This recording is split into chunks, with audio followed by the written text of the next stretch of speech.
Hi, guys. I'm Gwyneth Paltrow. Welcome to the Goop podcast. Made possible by our friends at Boll & Branch. Today's guest is the incredible Dr. Sarah Gottfried, a board-certified OBGYN physician scientist educated by way of MIT and Harvard Medical School. A leading hormone expert, Dr. Gottfried's best-selling books include Younger, The Hormone Cure, and The Hormone Reset Diet, where she explains that calories are just a part of the equation when it comes to women's weight loss. Dr. Gottfried sat down with Elise Loehnen, Goop's Chief Content Officer, to talk about hormones, aging, and a new paradigm for women's health. After the conversation, I'll be doing a quick round of Ask Me Anything. If you've got a burning or totally random question you want me to answer, hit us up at Goop on Instagram or Facebook.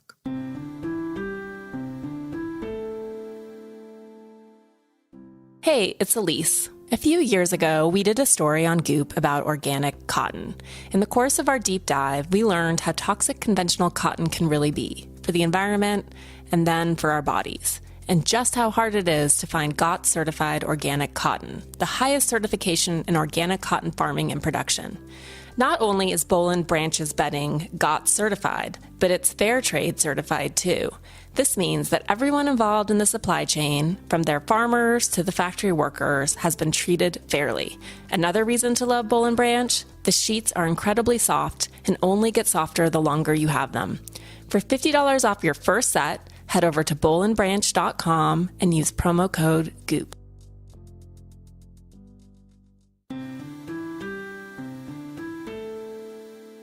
Now, let's get to Elise and her deep dive with Dr. Sarah Gottfried. Their conversation is wide-ranging, touching on everything from the toxins in our personal care to the reasons that so many women struggle to lose weight. Dr. Gottfried's work is particularly compelling because she is both cutting-edge and science-backed. And as a functional doctor who was once quite conventional, she works hard to build bridges within the medical community. Essential, because in this moment, we need more collaboration and less polarization in our healthcare system. Here are Elise and Dr. Sarah Gottfried. So thanks so much for being here, Dr. Gottfried. Happy to be here.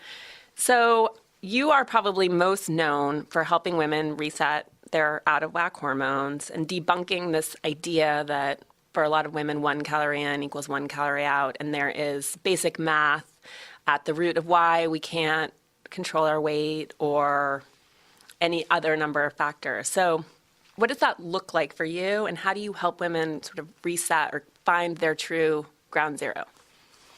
Well, the problem with the calorie in, calorie out philosophy is that it doesn't take hormones into account. And women are not just little men. Like, we are very different than men. Our hormones are completely different. Our hormones fluctuate wildly. We have babies. Like, we have so much more going on than men. And I don't mean to minimize or oversimplify men, but our issues are different. So when it comes to weight loss, which I think is part of what you're asking about, and also nutrition, like how do you get nutrition from calories? Your hormones are more important. Like, calories are important, hormones are way more important. I'll just give you a quick example.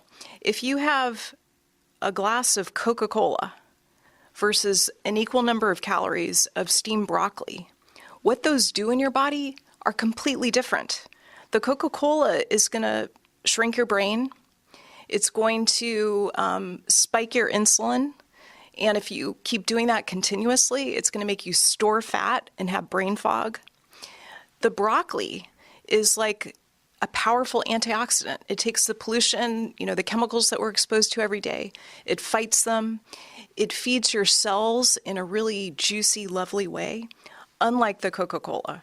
So that's just an example of how calories in and calories out just don't, it's not the whole picture. Mm-hmm. There's so many things like that in women's health in particular that feel so reductionist, and it's interesting and what you said about how women and men are so different, yet aren't almost all scientific studies done on like the 155-pound elusive male? They are. And, so many of the studies, I would say 85% of them, have been done on men, and it's just kind of assumed that the same applies to women. So, one idea that comes to mind is there's this famous physician, Walter Cannon, who was at Harvard Medical School, and he was a physiologist. He's the one who came up with kind of the stress response system, this fight, flight, freeze idea. And what he found is that the way that men respond to stress is with fight or flight. He assumed the same thing happens to women. That's not the case. The way women respond to stress is very different.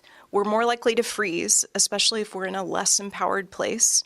We're wired biologically to respond to stress with tend and befriend. When we tend and befriend, especially if you hang out with benevolent women like you, Elise, it helps you become stress resilient in such a powerful way.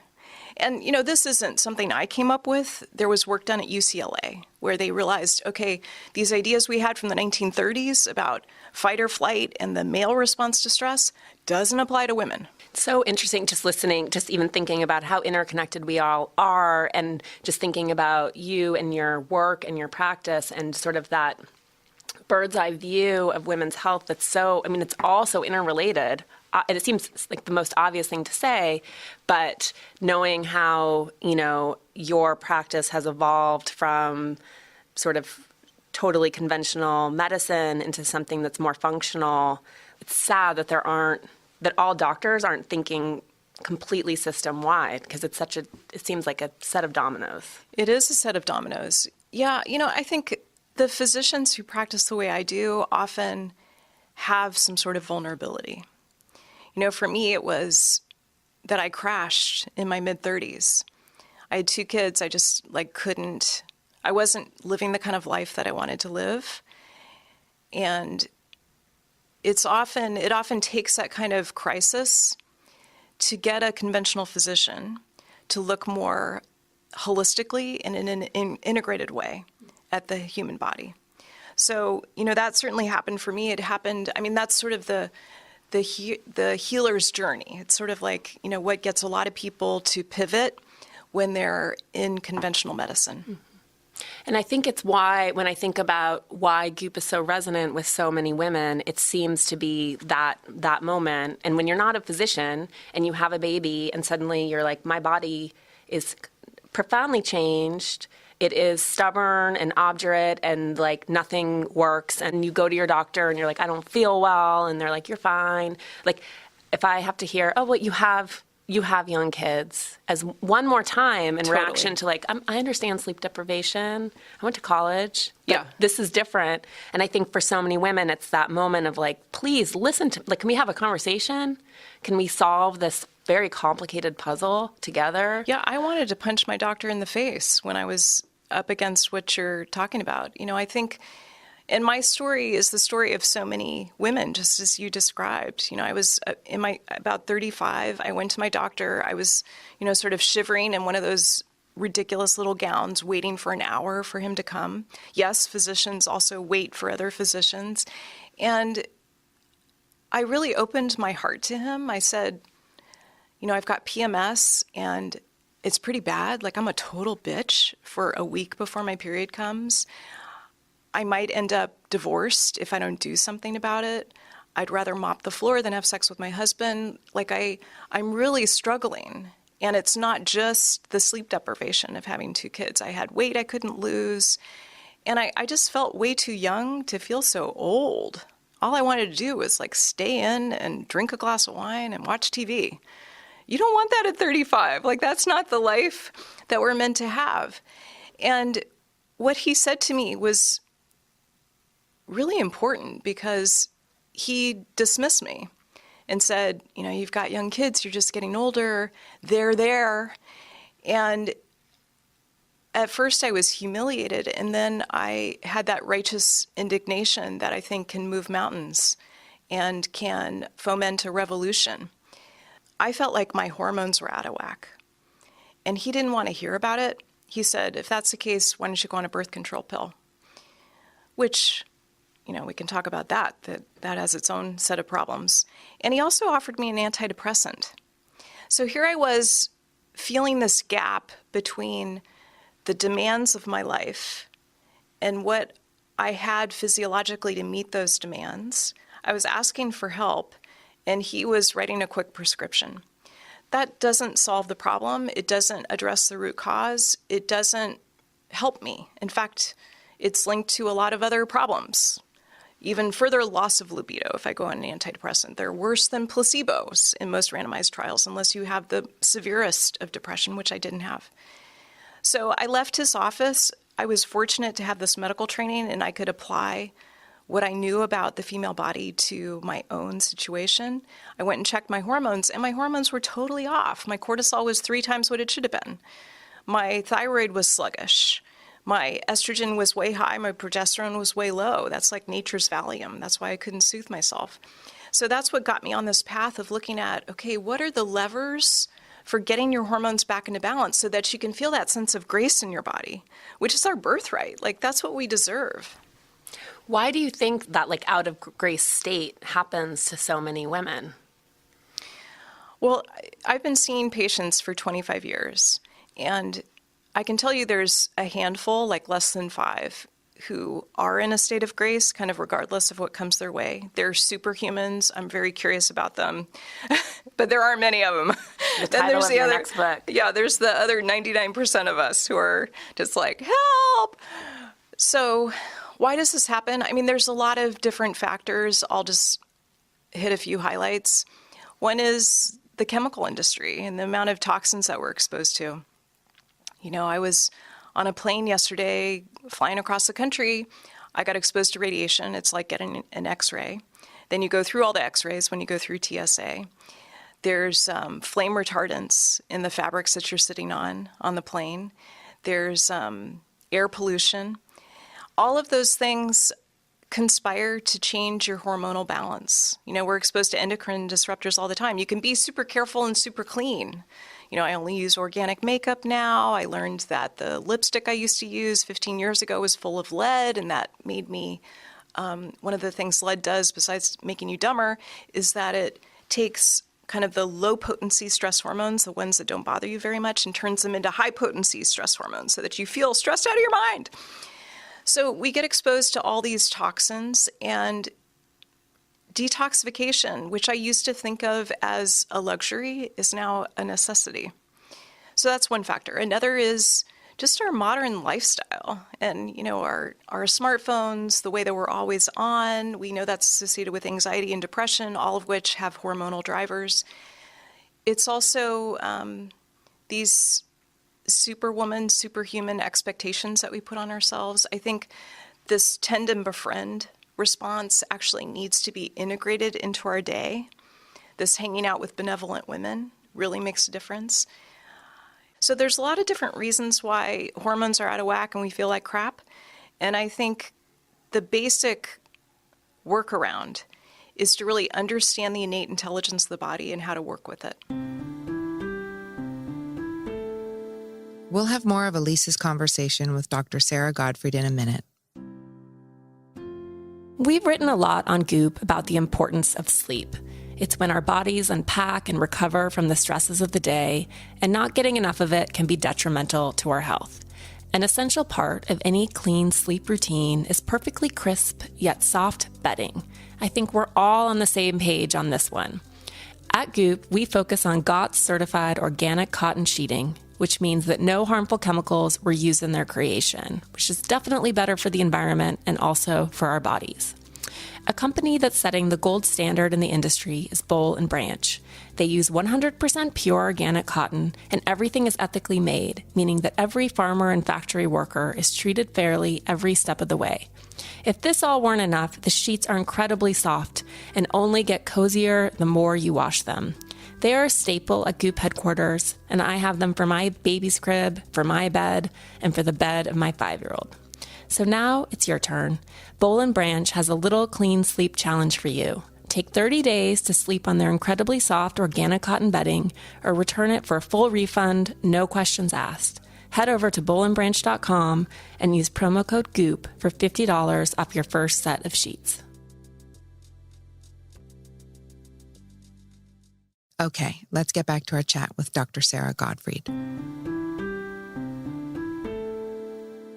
To just thinking about toxic chemicals and the load that we carry between the environment, our food, our personal care products. Obviously at Goop, like we talk a lot about eating clean and sort of a detox lifestyle, which I know is one of those things that's just like wildly refuted. It just drives people crazy. This idea that your system, your body cannot detox itself. And obviously it can to a certain extent, but what do you think needs to happen? How do we build the evidence and the research to support this idea? Because it's so important. Like when you look at what people are being exposed to and it's how it's amplified throughout society. How do we tackle that? Great question. I think you tackle it with data. So I think hard data is super sexy. It's what's going to really change the way that conventional medicine looks at some of these issues, like detoxification, like adrenal function, at natural hormone balance. So the way that you do that is to prove the case. So in the language of conventional medicine, that means doing outcome studies. And fortunately, there's 4 studies going on looking at functional medicine at the Cleveland Clinic that Mark Hyman is leading. I think that's going to go a long way to kind of prove the case that a more holistic, integrated, functional medicine is so much better for you than what's on offer from conventional medicine. And we know that the healthcare system is broken. 70% of the trillions of dollars that we spend on healthcare in the U.S. is preventable disease. Preventable. Like lifestyle medicine would solve it. Things like what you're talking about, what we read on Goop, like the detoxification, the being careful about what you put into your body, but also how you get rid of it. These evidence-based approaches to get your hormones back into balance, to eat the kind of foods that really nourish you. So not the Coke, but the broccoli. Like those make such a big difference in terms of how you feel and your arc over your lifetime. Like I have a great-grandmother who was a whole foodist and could still stick her foot behind her head and do a yoga pose before she died at age 97. And I want to die like that. Like she died in her sleep. She had a very long health span, which is that period of time where you feel fantastic, like you're totally on top of your game, free of disease, as opposed to disease span, which is that period of time where you're like slowly getting worse, autoimmune conditions, hypertension, heart disease, all those things that we don't want to have. So I think the way that you change it, the way that you create a revolution is with hard data and also with building bridges. I don't blame conventional physicians for the state that we're in. I do blame some pharmaceutical companies. I do blame the chemical industry, which is like big tobacco.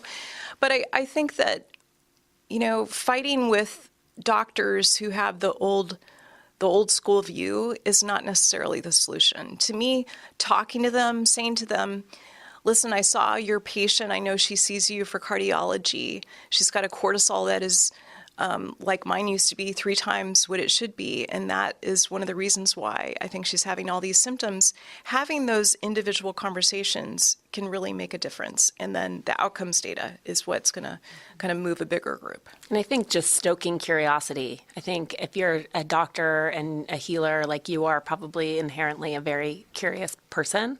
So I think like allowing people to come into that like questioning phase so it doesn't feel threatening. Yes. That's huge. Yeah. That's huge. That curiosity.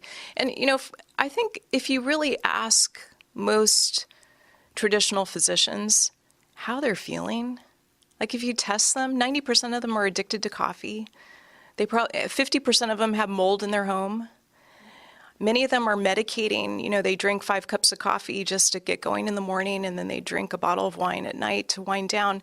Like if you really ask them how they're doing and you do some testing and look at their liver and look at their gut function and their microbiome and do a hormone panel, you could help them feel so much better. That makes a big difference too. Yeah. And I think what's interesting and what we experience all the time is, and what I love about the programs that you've structured is, giving women and giving the men who read the site as well, but giving everyone autonomy over starting to like heal themselves.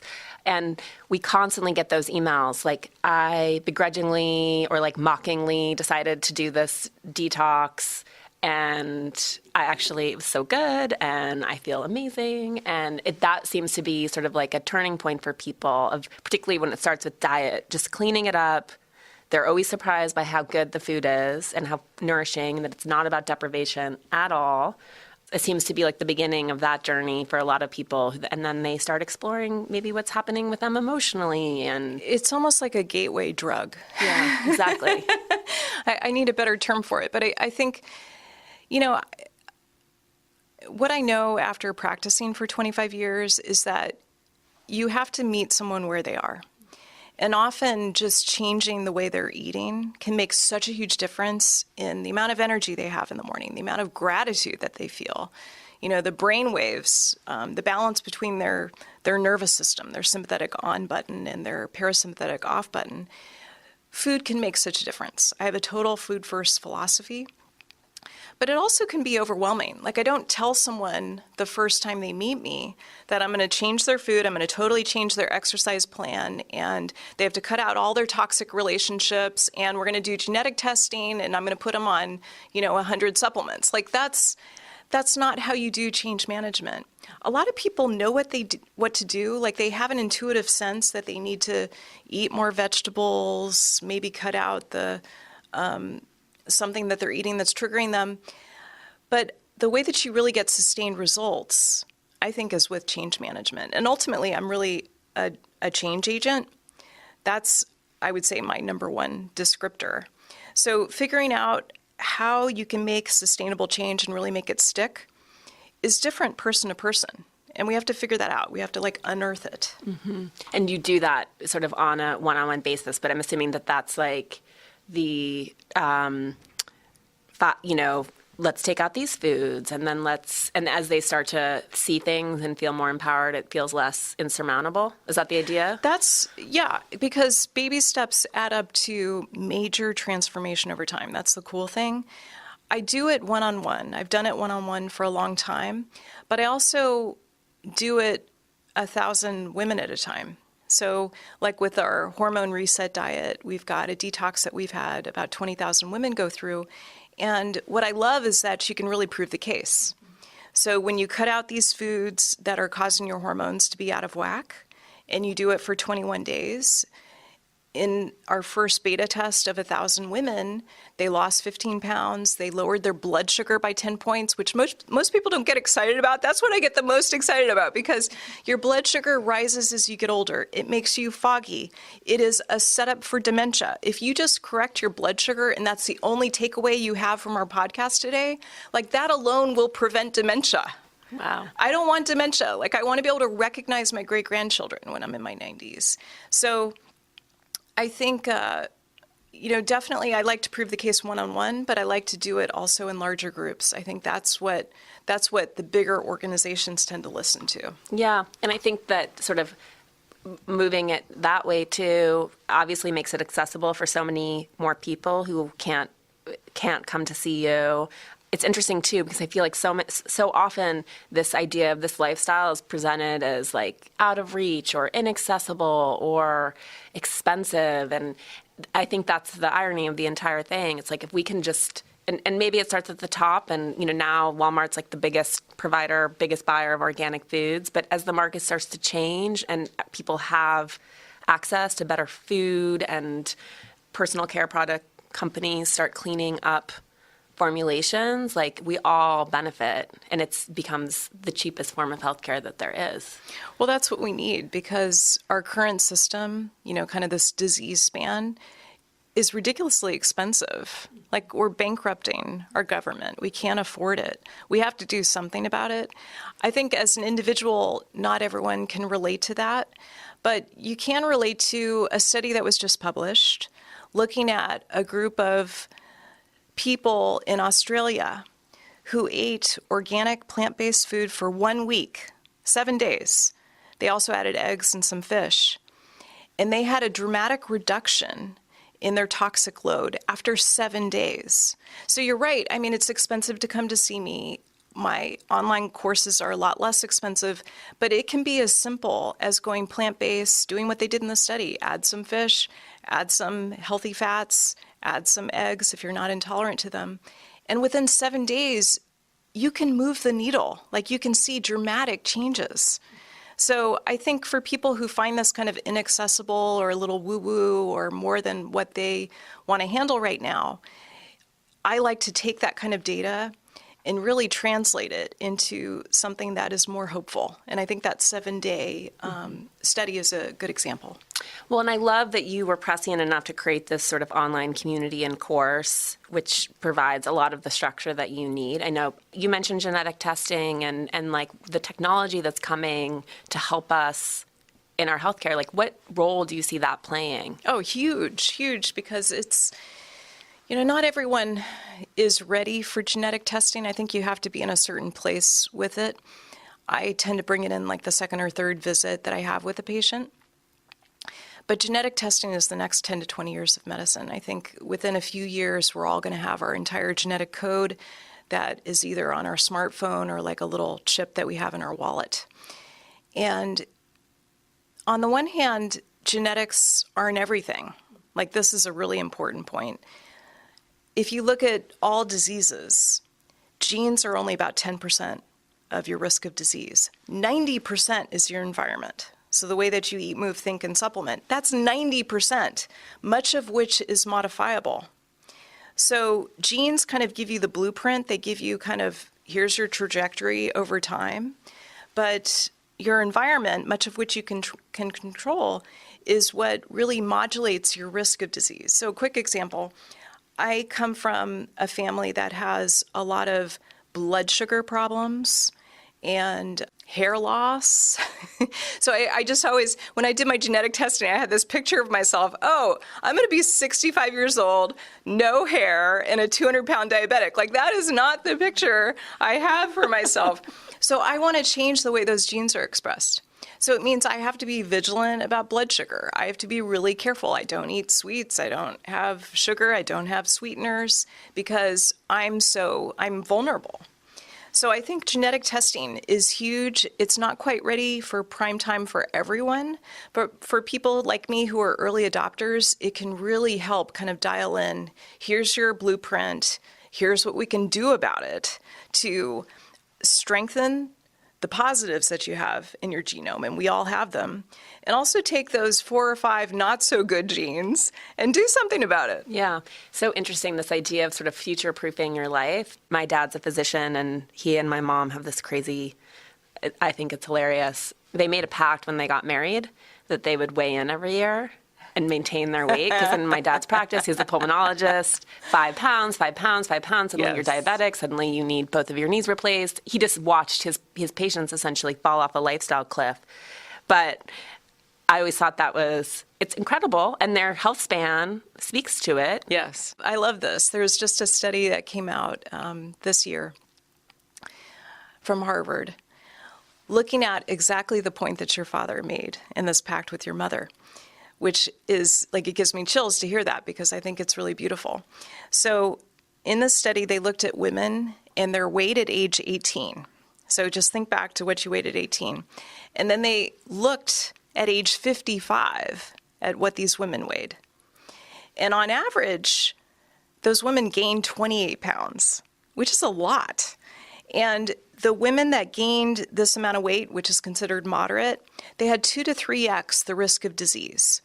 So that includes high blood pressure, diabetes, blood sugar problems, obesity-related cancer like breast cancer. So you can totally change those risk of diseases just with how you modulate your weight. Now, I'm not talking about being anorexic. That's not the picture that I want for you. But just that pact that you talked about with your parents, that can make such a big difference in terms of your health span versus disease span.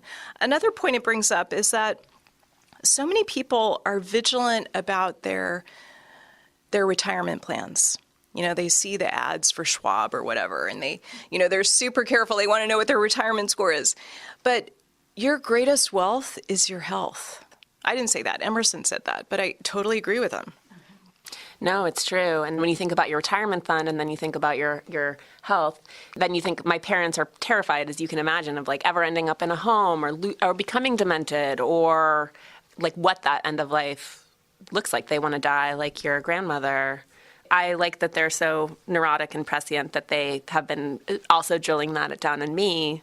Because I also think it's so much easier when after you have a baby, for example, and getting on top of your hormones, looking for that reset, getting it under control instead of feeling like you can't control it ever again, which I think is what happens to a lot of women. It definitely never does. recover. Yeah, I've seen that so many times in my practice, and it was happening to me too. I think pregnancy is such a dynamic time. It is the most dynamic time in the human race in terms of you're carrying this fetus that is half you, half not you.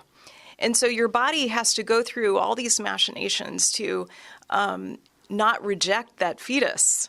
Some women, it doesn't work. They have a miscarriage.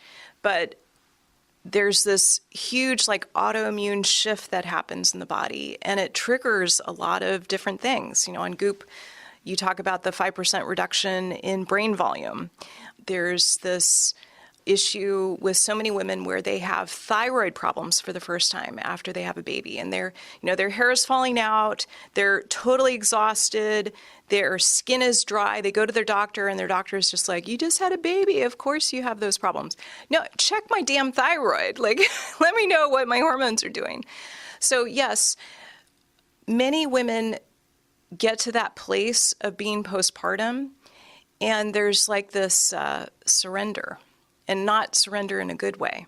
A lot of women find that they eat more just to feel more energy.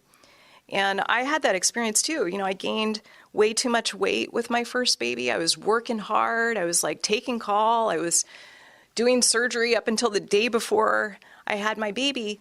I had way too much cortisol going through my body. And cortisol is, it's like a bull in the china shop. It just really causes problems.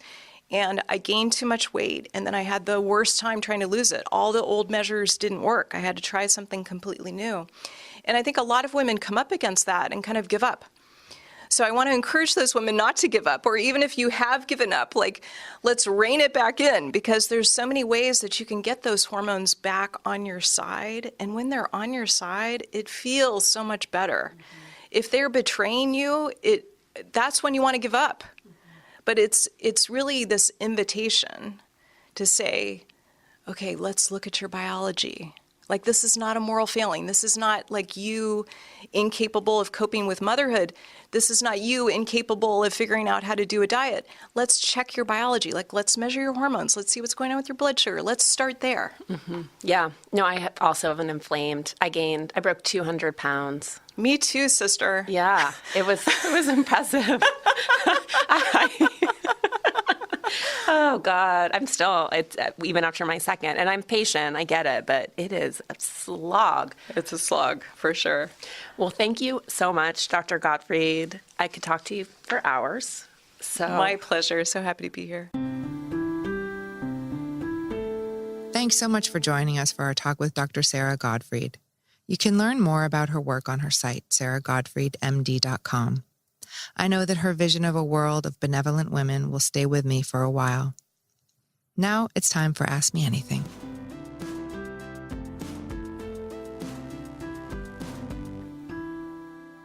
Your attitude about natural and organic products on Goop.com, do you carry that into how your home is built, the cars you drive, the environment? Asks Diana.